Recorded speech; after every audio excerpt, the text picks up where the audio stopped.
kung masamit ang kawig sa pagsamba. Mapalad siya na pinatawad ang magsuway na ang kasalanan ay tinakpan. Mapalad ang tao na hindi pinaparatangan ng kasamaan ng Panginoon at kanyang espiritu ay walang pandaraya. Nang hindi ko ipinahayag ang aking kasalanan, nang hina ang aking katawan sa pamamagitan ng aking pagdaing sa buong araw. Sa araw at gabi, mabigat sa akin ang iyong kamay, ang aking lakas ay natuyong gaya ng init sa akin, gaya ng sa init ng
Tayo po ay manalangin. Panginoon, maraming salamat po sa aral na ito na kami ay iyong binabayan papunta sa simbahan upang magpuri sa iyo. Maraming salamat po sa mga blessings na iyong binigay at sa paggabay at pagbibigay ng proteksyon sa amin. Patawad po sa mga kasalanan na aming nagawa at sana po ay maging maayos ang panahon upang makapag-aral na po ang mga estudyante sa kanilang paaral. In Jesus' name,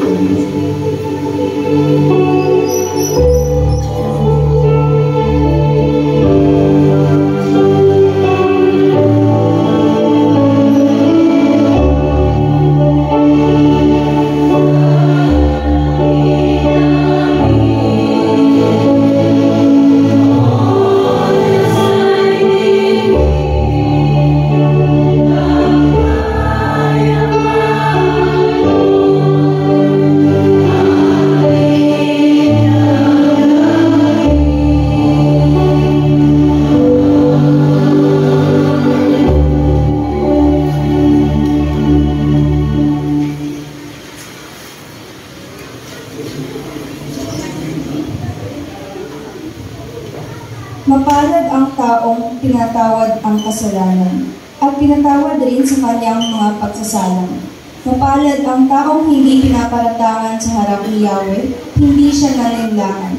Nang hindi ko na ihayag ang aking mga sala, ako'y nanghina sa mga maghapong pagluha. Sa araw at gabi, ako iyong pinarusahan, wala nang natirang lakas sa katawan, parang hamog na natuyo sa init ng tagtag.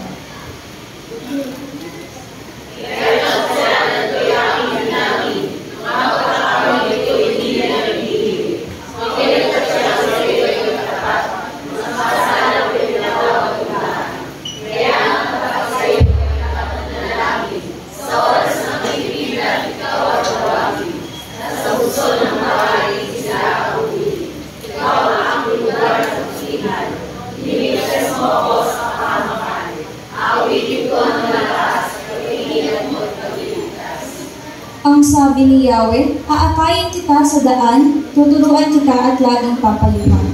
Huwag kang tumulad sa kabayo o sa mola na walang pangunawa, na upang sumunod lang ay hahatakin pa ang renda. Nais na durusa ang hawak na sama. Ngunit ang tapat na pag-ibig ni Yahweh ang pag-iingat sa sino mang nagtitiwala sa Kanya. Lahat ng tapat kay Yahweh na walang dahil sa taglay ng kabutihan ng Diyos. Singaw sa gala ang lahat sa Kanya.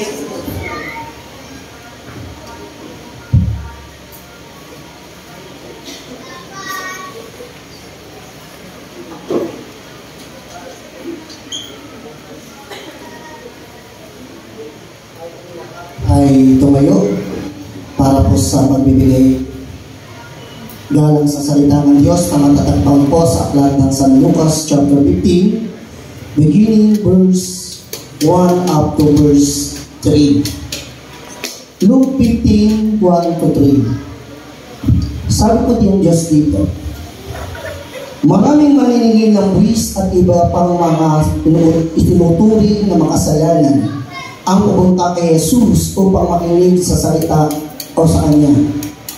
Kaya nagreklamo ang mga Pariseo at ang mga tagapagturo ng kautusan sa kautusan. Sinabi nila, ang taong ito'y tumatanggap at makasalanan at kumakain kasama nila. Kaya, ikinuwento sila ni Jesus, kung kayo man ay may 100 tupa at nawala ang isa, ano ang gagawin ninyo? Hindi ba't iiwan ninyo ang 99 sa pastulan at hahanapin ang nawawala hanggang ito ay makita ninyo? At kapag nakauwi na kayo, pagkatapos tatawagin ninyo ang inyong mga kaibigan at kapitbahay ninyo at sasabihin sa kanila, makipagsaya kayo sa akin dahil nakita ko na ang nawawala kong tupa. At sinasabi ni Jesus, ganon din ang langit. Ang masayang masaya sila roon dahil sa mga makasalanang nagsisi sa Kanya sa 99 na matuwid na hindi nangangailangan na magsisi. Ang Diyos ang magpala sa pagkabasa ng Kanyang buhay at Kanyang salita.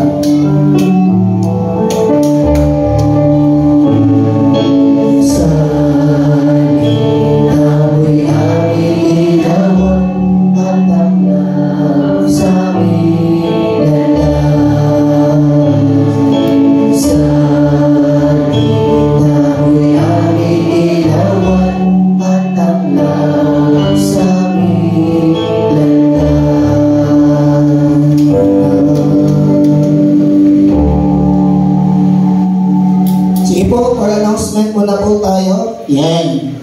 Ang tagapatiwala po natin sa susunod na linggo ay Oliver Gatus, Jeramil de Guzman and Jerry de Guzman, Joselito Salonga, Remedios Precious, sino pa?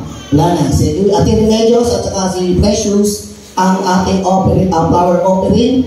Ang dedication ay si Kuya Roland, Tatay Frank at Tatay Domen. Yan. Sa susunod na linggo po, ang ating Harvest Festival. No po. Ito po ay hindi lamang po dahil doon sa mga magtatanim ng mga palay o ng gulayan, kundi ito po ay dahil doon sa mga umaani din o mga may trabaho. Wala na? Okay.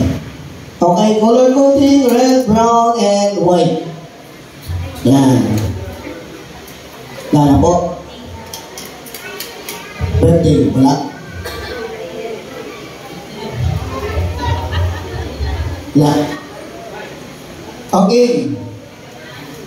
Habang hinahanap po kung may birthday, gusto ko po ibigay sa inyo yung nakaraang pre-church conference para po doon sa ating mga policies ng iglesia. No po. Kaya po, unawain po natin mabuti. Doon muna po tayo sa financial statement o financial policy. Ipinagbabawal po o mahigpit pong ipinagbabawal na hiramin ang pera ng ating iglesia. No po. Ating pong kaperahan ng ating iglesia ay sa Diyos, hindi po atin. Alam ko po na noong po mga nakaraan, may mga nakukwento sa aking mga ibang pastor na nahihiram daw yung pera ng church na inaon. Kaya ngayon po ay hindi na po natin pwedeng itong hiramin. No po. Ang nilagay lang po namin dito is a life and death. Kung buhay po ang nakasalalay, pwede po po tayo manghiram. Pero kung pambayad po ng kuryente, pabili ng bigas, pambayad sa shopping, pasensyahan po tayo. Na po. Kaya yung treasurer, nasa po yung treasurer natin? Treasurer, ha? Pag ikaw nagpahiram, pera mo. Hindi yung pera ng simbahan, ha? No. Huwag mo ipapahiram yung pera ng simbahan. At pag nalaman ko na pinihiram mo yung pera ng simbahan, alam mo na, pababarangay kita. No, yung po. Pangalawa, sabi doon, you always to remit to the treasurer or put in the bank. Ang ating pong treasurer ay responsible na kung mayroong pong pera siyang hawak na malaki, ay dapat po niya itong ibigay o ilagay sa bangko. Na po, kailangan to. Ngayon, syempre, as a monthly report, dahil siya po yung treasurer, siya po yung nakakaalam, hindi naman po itong isa nalalaman ng finances.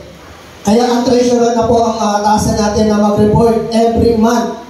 Madam Treasurer, every month po, at least sana po meron po tayong hard copy na maipapakita sa kanila para at least po hindi po natin maiwasan po yung mga question o yung mga tanong-tanong. Ang kanya po report is a general fund, building fund, and educational assistant. Okay? Then, sa money counter naman po, sabi doon, ang money counter po, yung official money counter lang po ang dapat po magbilang. Hindi na po katulad nung dati, ang ating pong treasurer and finance chairperson, CC, and the lay leader is overseer na po sila doon sa pagbibilang. Kung sila man po yung nandoon, tagatingin na lang po sila o tagatanawan. Na po, hindi po sila pwedeng humawak. Ang may karapatan lang po, money counter. At ang sabi pa rin po doon, ang money counter ang mag-disperse ng allowance ng mga worker. Ngayon, pag may natira doon pa lang po siya mag-report o doon pa lang niya ibibigay sa treasurer. Na po, yun po yung kasama doon sa amin natin. Nag-discuss po ito noong church conference natin. Okay.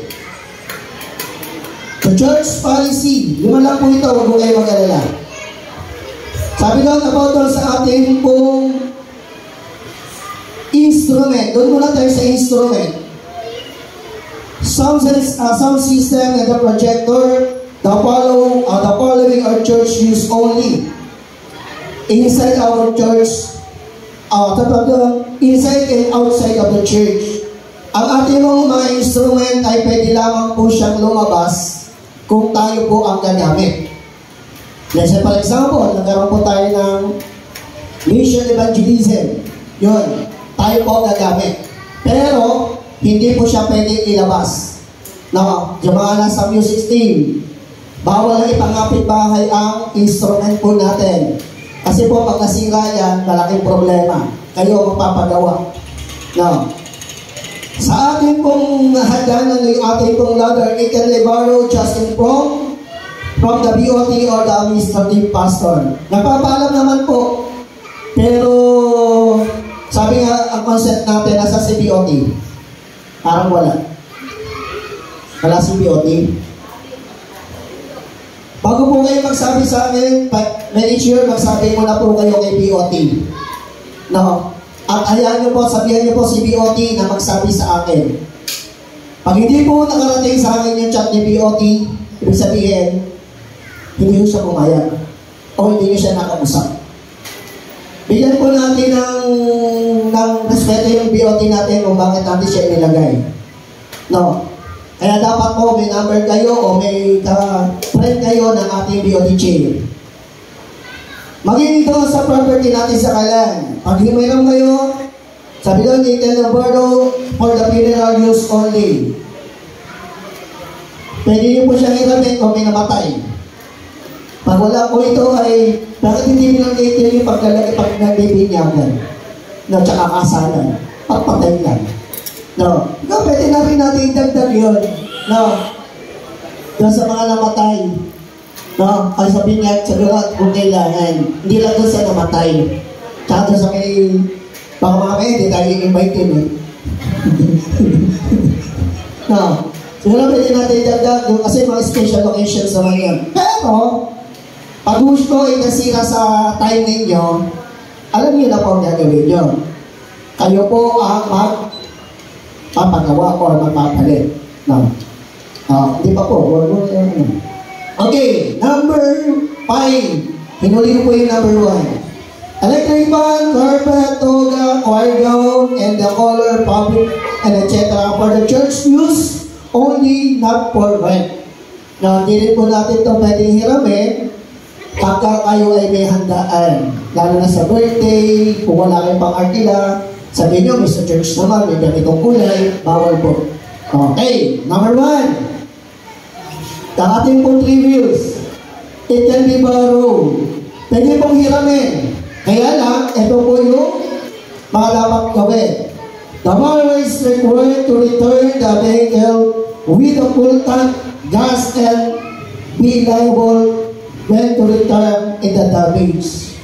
No po, kayo po yung liable, kaya po, hiniram ni Ate Amy, biglang puputok yung gulong sa likod o sa harap.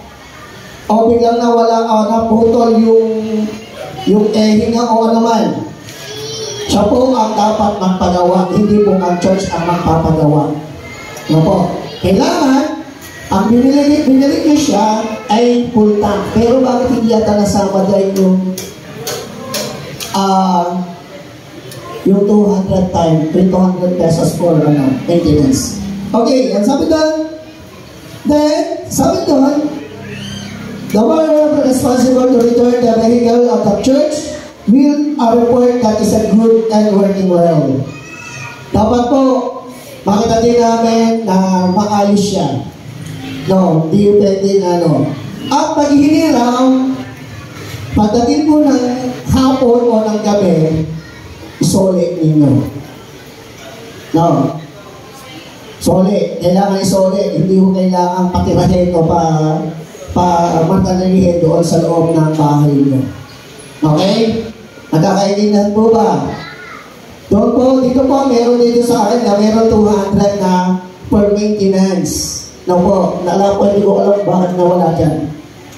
Magbibukod po sa kulta, pagbibigay po, mag-iiwan kayo ng 200 per maintenance. Para naman po, hindi naman po kawawa yung ating sasakyan. Tatlo na nga lang ang gulong, nagiging kawawa. No. Okay po ba yan? Hello? Parang hindi ayaw nila umubuka. No. Mga kapatid, itong pong policy na to, ipopost po namin dito sa bulletin board para makita nyo. No. May pirmado po dito yung ang iba natin mga konseho na sila yung ma-agree. Hindi ko lang po ito ginawa. Huwag ko kayo magdamdam sa akin, ha?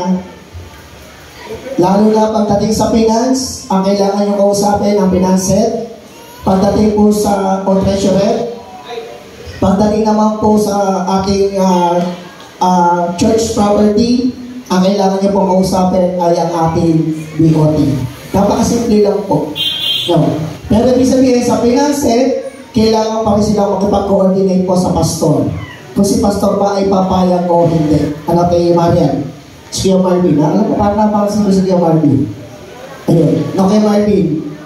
Kailangan po, huwag mo kayong maglilihim sa akin na ayoko pong mababalitaan, lalo na sa finance, na lumabas ang pera na hindi ko po alam. Kasi po, baka dito tayo magkaroon ng malaking problema. Na po. Baka di makita niyo po bigla yung angel ko. No. Kaya kailangan po maging maingat po tayo. Kahit sa mga policies po natin. Okay? Yan. Ito po, manatili man o hindi, pero ito po magiging policy nyo na doon sa mga susunod. No, kaya kailangan, daily leader, magkaroon ka ng copy nito, ha?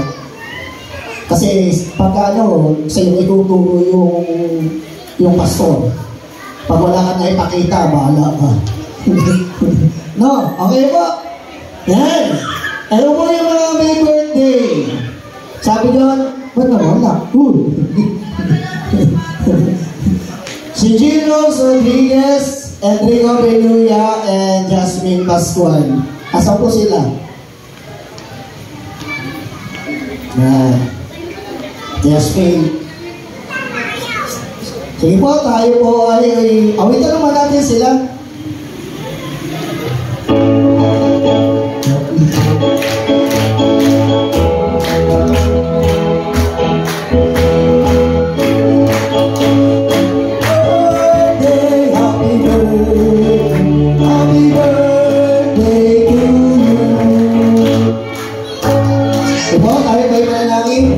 Parang tamad na dapat si Ate Jazz na pumunta dito sa kawan. Huwag ka mag-alala, di ka namin hinga ng loob. Libre lang.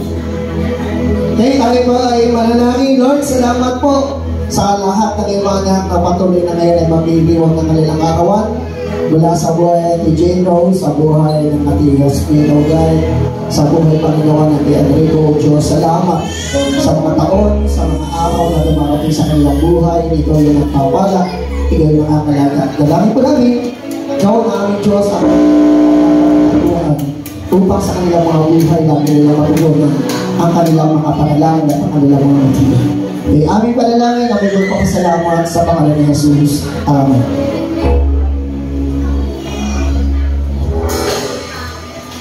Sige po, tayo po muli ay magpuri at magpasalamat sa Panginoon sa pagbabalik ng ating mga igapo at ng ating mga pangako.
Sa pamilya mo.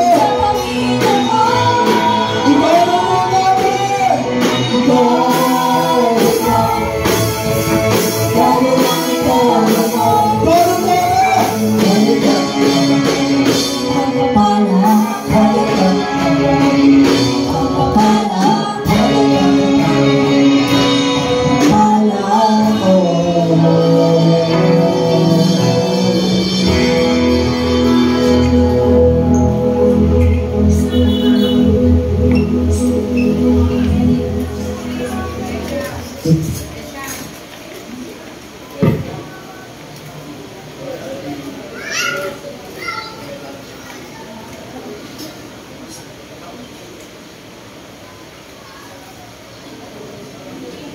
Aming Diyos, patuloy kami nagpupuri at nagpapasalamat sa iyo sa umaga ito. Salamat po sa bawat biyaya at pagpapala na aming tinanggap sa aming buhay. Nanawa ang mga biyaya ito patuloy makapagbigay ng kaluguran, kalulatian, at tunay na matugunan ang lahat ng bagay na aming pangangailangan sa loob at labas ng aming iglesia. Ang aming panalangin na may pagpasalamat, patuloy na may pagpupuri sa pangalan ni Jesus. Amen.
Manalangin po. Lord, maraming salamat po sa buhay ng mga batang ito. Dahil po sa buhay ng kanilang magulang. Patuloy niyo po silang gabayan at ingatan. At ingatan niyo po sila sa kanilang pag-aaral at pagkakas. In Jesus' name.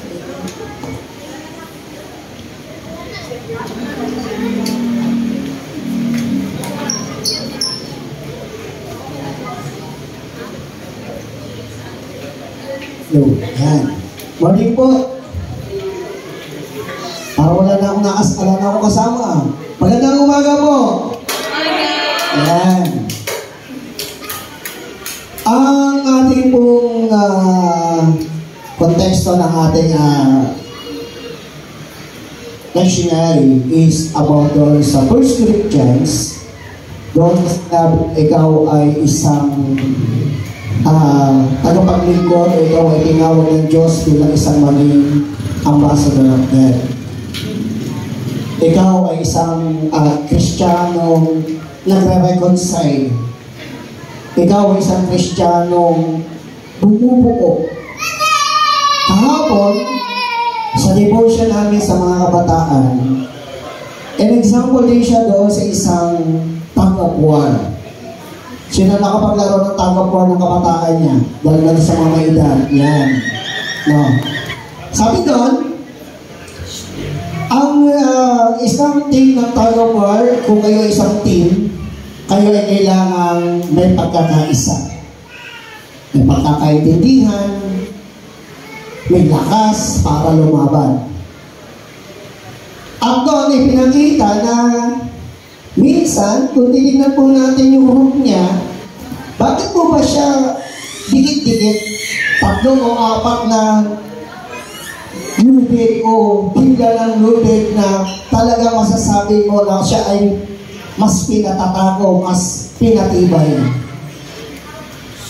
Kasi, yun po yung dahilan kung bakit yung isang Kristiyano o mananampalataya ay patuloy na magiging matatag sa Panginoon. Yung po bang katabi nyo, masasabi niyo po bang yan ay lakas ninyo? Pagtanong nyo ay katabi nyo, lakas ba kita? No. Oh. Lakas nyo po ba yan? O pakitanong nyo din, o baka ikaw ang kahinaan ko? No. Diba? Sabi doon, sa buhay natin sa Luke chapter 15 from 1 to 7, ipinakita po dito yung loss of the found, yung tupang nawawala.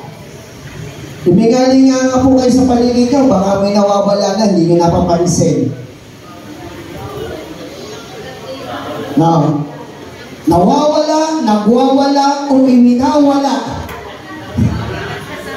o iniligaw na. No, baka iniligaw na. Amen. Baka mamaya yung katabi mo, iniligaw mo na para hindi ka na mabalikan. Diba? O baka yung katabi mo, nagwawala na dahil ayaw ka nang makita.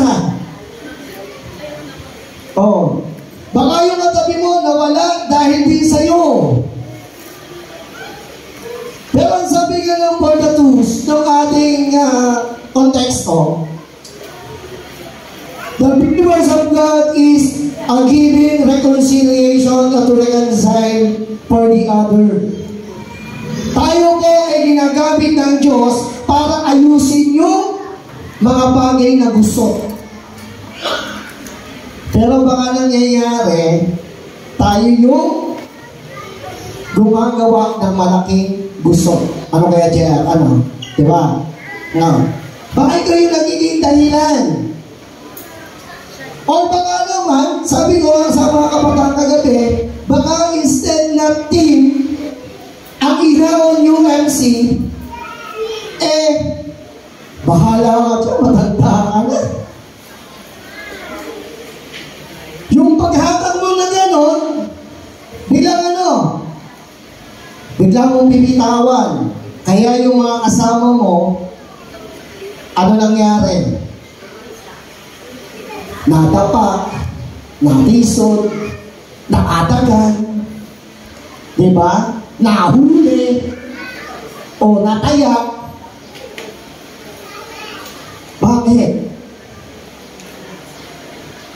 Kasi nga, pinabayaan mo sila.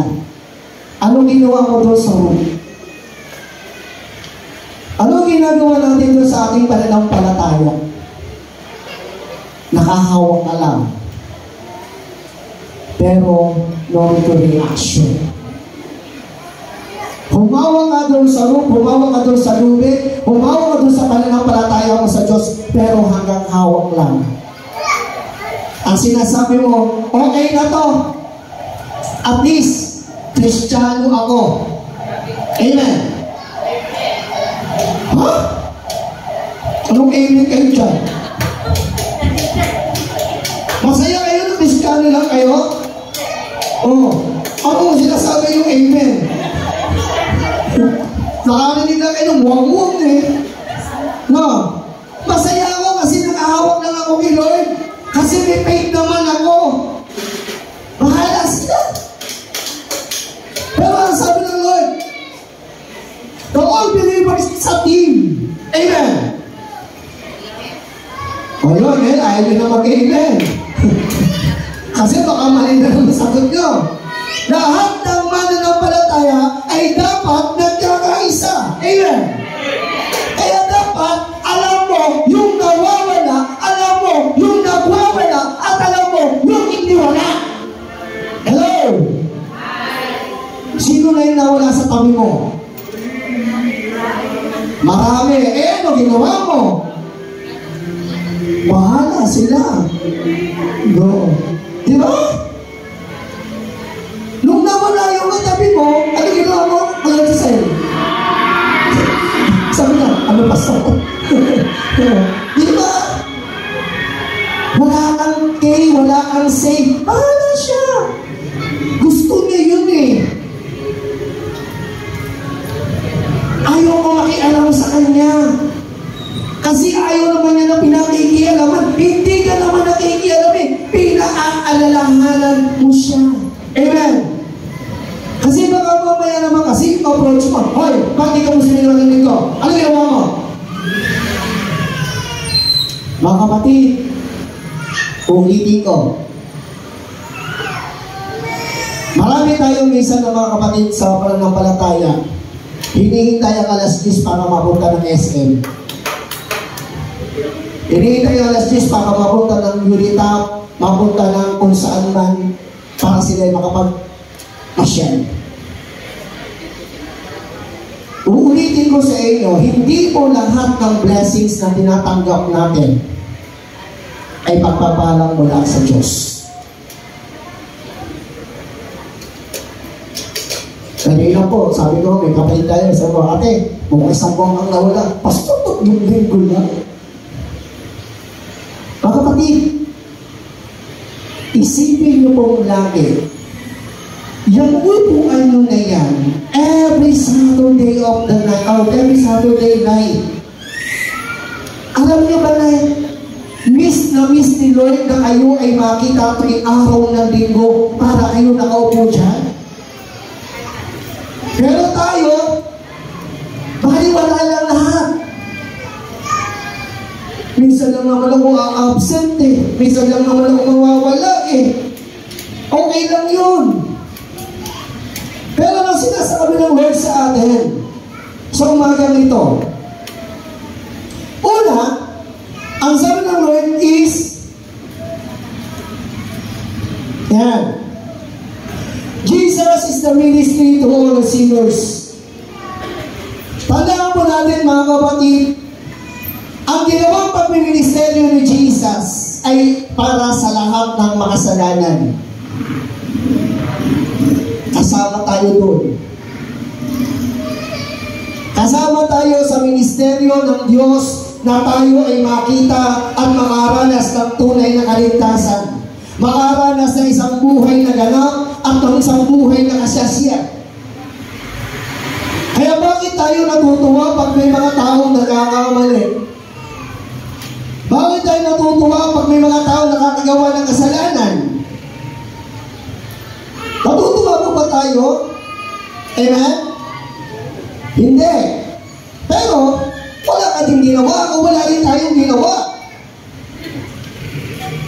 Pero kung iisipin, nasa mga kamay natin, nasa mga dugo natin, nasa mga puso natin, yung tao na ito ay dapat sila ay maligtas. Pero, ang sabi ko nga kanina, dahil ikaw ay hindi sumali sa isang team,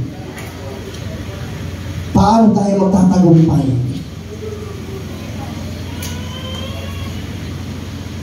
Paano natin masasabi na matagumpay ang ating iglesia o ang ating samahan kung wala naman tayong pagkakaisa? Di mo ba? Matagumpay siguro kayo sa mga achievement ninyo, sa trabaho, sa pag-aaral, sa maraming bagay. Achievement kayo. Pero, paano naman siguro? Paano naman ang word sa buhay natin? Katulad nga ng isang kwento ko sa inyo kami nung nakaraan ang kwento nung isang manggagawa naglagay na activity yung isang laiko. Tapos ang kastwiran, bahala si pastor dyan. Mga kapatid,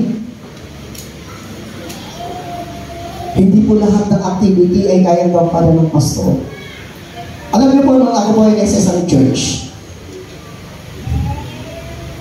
hindi na po sabi ko ng church, yung isang laiko doon, sabi niya sa akin, Pastor, dapat magkaroon tayo ng ganitong gawain sa ganitong lugar.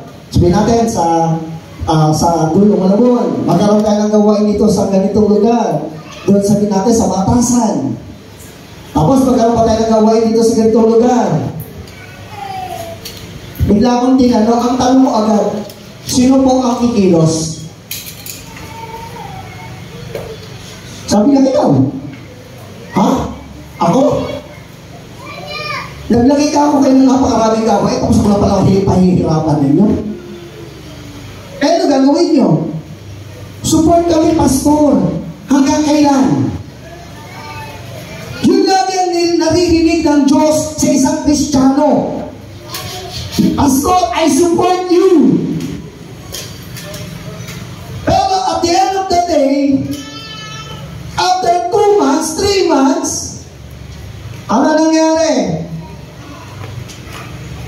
Wala na.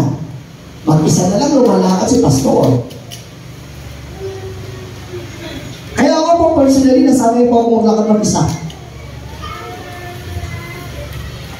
Hindi nilalagay ko sa akin ng SPPR ko sa akin that time. Pastor, hindi ka narunong magaya.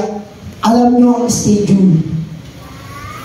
Araw-araw, linggo-linggo, sinasabi ang schedule. Pabebe! Hello! Kayo ba mga pabebe pa rin? Pag hindi na-chat, kala ko atin. Mga kapatid, hindi na kayo bata. Matanda na tayo. Yung task na ibinigay sa inyo, hindi si pastor na nagbigay noon. Yung task na ibinigay sa inyo, si Lord ang nagbigay noon. Amen. Wala namang grade, dahil ayaw ng task. Di ba? Kaya wag ko kayo nagreklamo, mas pastor lang naman nagsabi niya na mapapraise and worship ako Hindi. Kaya minsan ano nangyayari? Pag natulog, sabi doon, the Pharisees, the physician. Sabi doon, the Pharisees is the gamble of Jesus, association with the sinners, and highlighting their own self-righteousness. Ano sinasabi ng Lord sa atin? Ang ginagawa natin, instead na tayo makatulong at bubulong-bulong, tamad-tamad ng pastor natin. Hindi tamad. Hello? Pili mo masipag ka? Eh, tamad ka din? 71 na nga yung church eh. Meron isang church na pinanggalingan, nag-114. Alam niyo yung church? 111. Dipisit pa kami. Sabi ko, mahiya naman tayo sa Lord. Bakit? Kasi hindi natin hinahanap yung nawawala. Hindi natin ibinapanalangin o tinatanong yung nawawala. Alam mo po ilang days na ba ako walang cellphone? Para 3 to 4 days na yata wala akong connection. Dahil ang natira lang po sa akin, Google at saka po yung YouTube. Pero pagdating po sa chat at saka po yung FB ko, nawala. Kaya sabi ko, ano kaya nangyari? Inisip ko sa sarili ko, ano na kaya nangyari sa mga anak ng Diyos?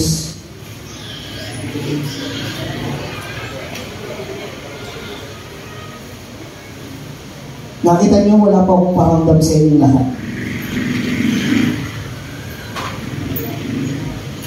Pero hindi ibig sabihin mo, hindi kayo mahalaga. Instead ng criticism ang ating gagawin, ang sabi ng Lord, gawin natin yung best natin. Amen. Parang ayaw niyo na sa paawa. Ayaw niyo na po ba? Di pa tayo tapos. May kasunod pa. Ano pa sunod? Sabi ng Lord, at ibinumpara din ng Lord dito, papakatlo ito parable sa the prodigal son.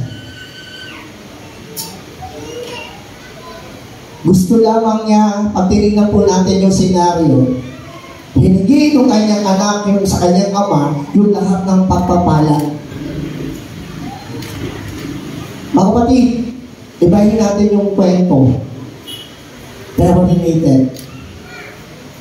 Gusto natin minsan sa buhay natin, hinihingi lang natin lagi yung pagpapala sa Diyos. Pagpalay ka ng Panginoon, i-bless ka ni Lord, i-protect ka ni Lord, i-guide ka ni Lord. Pero ang tanong, saan mo ginagamit? Di ba yung the parables of the parable of son na yun? Yung prodigal son na yun? Ginamit niya yung kanyang yaman sa bisyo, sa luho, sa pakikipagbarkada, sa maraming bagay. Pero nung siya dumating sa point na naubos na yung kanyang lakas, naubos na yung kanyang pera, ano nangyari? Babalik na lang ako sa tatay ko. Buti pa yung alipin ng tatay ko, masarap ang kinakain eh.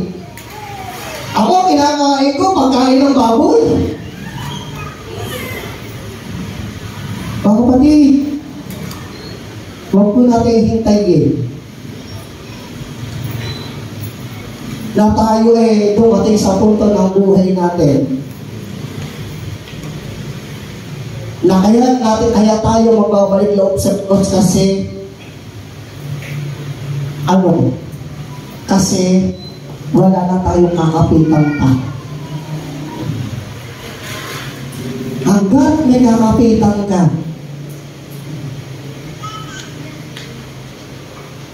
kumapit ka sa Panginoon. Yung asawa mo, totoo, makakapitan mo yan.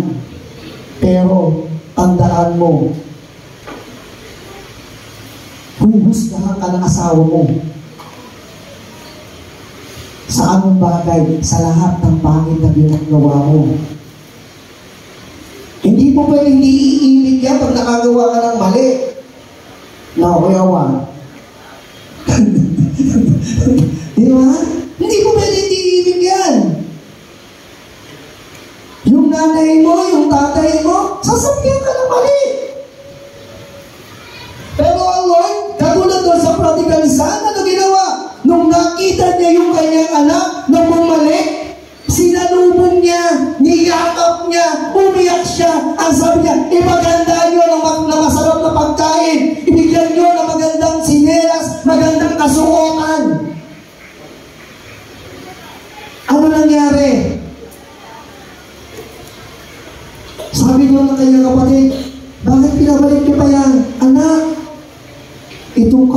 na to, namatay na ito.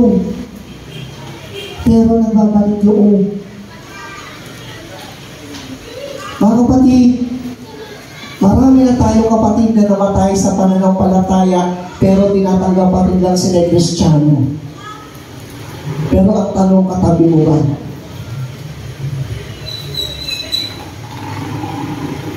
Baka masaya na lang tayo dahil nagkakaroon tayo ng malaki-laking bilang. Pero tandaan po natin, hindi masaya ang Lord sa atin. Kasi, ikaw yung humihiwalay. Nagsosolo ka na ngayon. Kasi, hindi mo ginagampanan yung pagiging ambassador of Christ mo. Kasi, ikaw na yung part of the criticism, ikaw para ka ng pariseo, para ka na ng escriba, na nakikipagpaligsahan. Magulang kapatid, sa umagang ito, tandaan po natin lagi. Sabi ng Lord sa atin, God's love the lost and the marginalized. Sa buhay natin, tingnan po natin laging mabuti.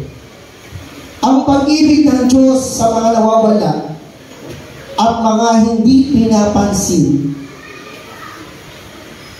ay ganoon na lamang. Noong una, hindi tayo pinapansin ng lipunan. Noong una, hindi ka pinapansin ng kapatid mo. Noong una, hindi ka nakikita ng mga taong nasa paligid mo.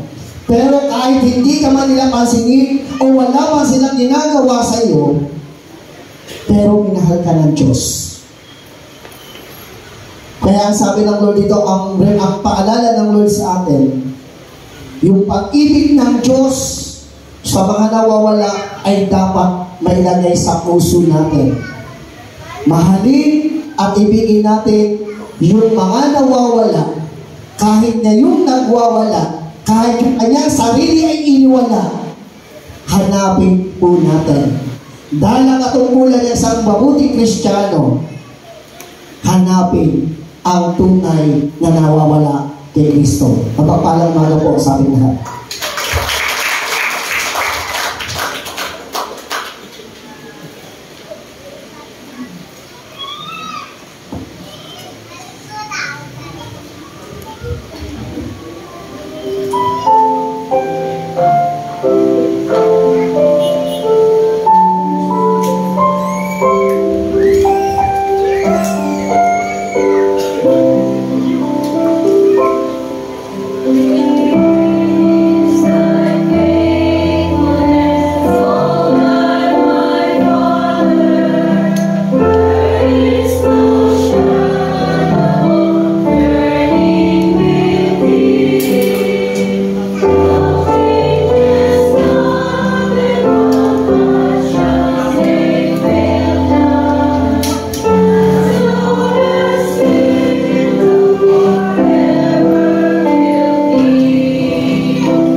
patuloy po kami nagpupuri at nagpapasalamat sa iyo sa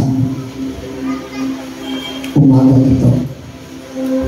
Panginoon, patawad kung ang aming mga kapatid na nawawala o aming mga itaboy o saan man sila napunta ay patuloy na hindi namin naalalayan, hindi namin nagabayan, hindi namin sila o Diyos na protektahan sa kanilang mga pinagdaanan. Panginoon, alam namin na ito ay isang malaking responsibilidad namin. Hindi lamang ng aming manggagawa o ang bawat isa sa amin. Bilang isang laigo, bilang miyembro, bilang mananampalataya ng iglesia ito. Katulad ng lagi mong sinasabi sa amin, O Diyos, kung paano ka nagministero sa amin nung kami makasalanan pa, ito rin ay aming katungkulan na kami ay dapat magministeryo para sa aming mga kapatid na hindi lamang lumalakad sa kasalanan, kundi nandoon yung paglulunoy, nandoon yung pagtatampisaw. Andun na, O Diyos, yung patuloy na naging komportable na sila sa kanilang mga ginagawa. Pero naroon pa rin sa kanilang puso na sila isang Kristiyano, isang Metodista, isang mananampalataya. Pero ang pang-araw-araw nilang buhay o naming mga buhay ay laging nandun sa pagkakamali o pagkakasala. At nandun pa rin, O Diyos, na instead na sila'y aming agapayanan, kinikritisise pa namin sila, pinagbubulong-bulungan ang kanilang kahinaan, ang kanilang mga kamalian. Kaya, instead na sila'y madala namin sa iyong katanganan o sa iyong dakilang harapan, ay lalo hindi namin sila maakay o hindi namin sila madala. Dahil kami mismo ang nagiging sanhi o nagiging dahilan kung bakit ayaw nila na magpatuloy sa paglilingkod sa iyo. Panginoon, katulad po ng sinabi mo doon sa aklat ng Luke chapter 1, 15 verse 27. Iniwan mo ang 79 na tupa, hinanap ang isang nawawala, at ipinaghanda mo to, ipinagdiwang mo to, ipinagbunyi mo ang kanyang pagbabalik. Nawa sa aming iglesia ito, O Diyos, kung kami man ay patuloy na nakapagbabalik na isang taong nawawala, may pagbunyi namin ang kanyang muling pagbabalik. Ang patuloy na ito ay maalagaan, sapagkat alam namin ang mundo ito na aming inalululanan o aming tinitirhan ay isang mundo na mandaraya, isang mundo na patuloy na mapapakit ang lahat ng bagay na aming ginagawa, lalo na sa aming karangyaan, sa aming popularity, O Diyos, sa yaman na aming tinatanggap, sa mga edukasyon na patuloy na aming pinag-aralan. Lord, alam namin na tunay na lagi kang naririyan upang magbigay ng tunay na galak at tuwa sa aming mga puso at sa aming mga isipan. Panginoon, pagpalain mo po ang mga kapatid namin na nagbabaliwala sa iyong iglesia, sa iyong kanilang pananampalataya, sa kanilang pagtanggap sa iyo. At nawa kami din, O Diyos, huwag namin tanggapin na kami ay ligtas. Huwag namin maranasan na kami masaya dahil meron na kami kaligtasan. Ano man ang mangyari sa aming buhay, masaya kami na kami haharap sa iyo, kami magpupuri sa iyo. Pero may mga tao naman kaming maiiwanan na dahil sa amin din ay malulungkot at malulumbay ang kanilang mga buhay dahil hindi namin na ipakilala ang Diyos na aming pinagkat. Panginoon, sa aming paglabas sa iyong tahanan ito, nawa, magkaroon na kami ng lakas ng loob. Magkaroon na kami ng kasigasigan sa aming mga puso. Na yung mga taong gusto namin ilapis sa iyo, ay patuloy namin maipanalangin ng lubos-lubos. Na may papaninig, kami patuloy na naninikluhod na sila ay mailapit. At na isang araw, O God, sila ay makasama namin na magpupuri, magpapasalamat at tunay na sasampas sa iyo. Salamat sa iyong pag-ibig. Salamat, O Diyos, sa pagmamahal na patuloy na iuukol mo sa aming mga buhay. At sa aming pag-uwi, katulad po ng aming narinig na konteksto ng aming mga salita na pinapaalala mo sa amin. Mula daw sa ng 1 Corinthians, O God, na kami ay isang ambassador. Kami ang nagdadala ng kapayapaan. Kami ang nagdadala ng pagkakasundo, ng pagkakaisa, pag-uunawaan at pagmamahalan. At hindi sa sinabi mo po sa 1 Timothy chapter 4 verse 8, ang aming buhay, O Diyos, ay pwede namin gamitin paghabang panahon ng aming mga buhay. Dahil kami, O Diyos, ay isang grupo, isang samahan, isang magkakapatid na magkakapit-bisig. Kaya ano man ang mangyari, ano man ang maganap, matatalo kami minsan sa aming laban. Pero may mga kapatid kami magtatayo at magtitindig sa amin. May mga kapatid kami na patuloy na lilingon at aakbay, magpapaalala na tunay na kami iyong mahal at sila ay kabilang pa rin sa iyong grupo o sa iyong team, Panginoon. Kaya sa umaga ito, O Diyos, nawa sa iglesia ng Inaon United Methodist Church, walang mawala. Kung hindi ang nawawala ay dumagdag muli upang kami magkasama-samang magpupuri, sasamba at luwalhati sa iyong dakilang pangalan. Salamat po sa aming mga kapatid na ngayon ay patuloy na nagbibigay ng kagalakan ang mensahe ito sa kanilang mga buhay. Panginoon, tinataas din po namin sa iyo ang mga anak mo na patuloy na nasa struggle point ng kanilang mga buhay dahil sa kanilang karamdaman.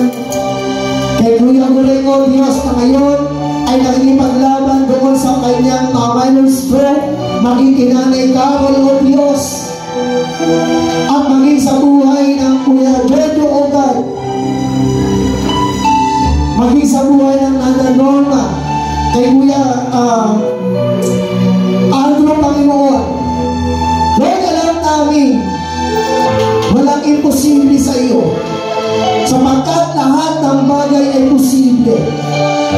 May mga bagay ka lamang na tinuturo sa bawat isa sa amin. At nawa, katulad po ng lagi mong ipinapaalala, matuto kaming makinig sa lahat ng sinasabi mo sa amin. Panginoon, pagpalain mo po ang bawat pamilya ng mga anak mo ito, na patuloy silang bigyan ng kalakasan, bigyan ng katatagan, at patuloy na maranasan, Lord Diyos, na wala silang ibang inaasahan kundi ikaw. At nalatigin ang aming iglesia ito ay pinagkatiwala mo sa amin. Lagi kami magkaisa na ipanalangin sila, alalahanin sila sa aming mga panalangin. At nalatigin ang ministeryo na pinagkatiwala mo, Diyos, sa buhay ng bawat isa ay hindi lamang namin magampalang araw ng linggo, kundi sa araw-araw ng aming mga buhay. Sa aming kabuhayan o mga pagpapalang tinatanggap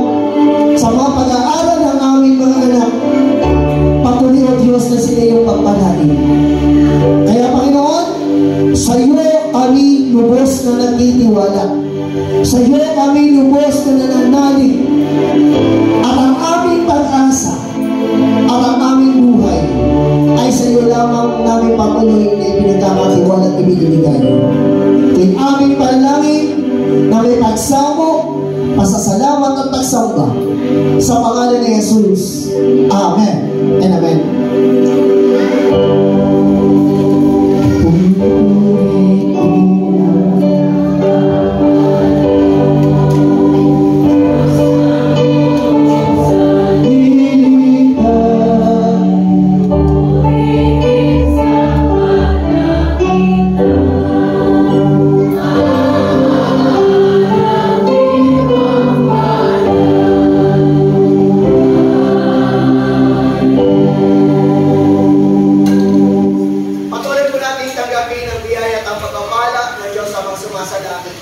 Ang katakilan at ang pangyarihan ng anak na si Kristo at ang patuloy na pakikipisa ng sa ating Espiritu ang siya maghahari sa ating mga puso, sa ating mga buhay, mula ngayon at magpakailan-kailan pa man. Amen. Amen.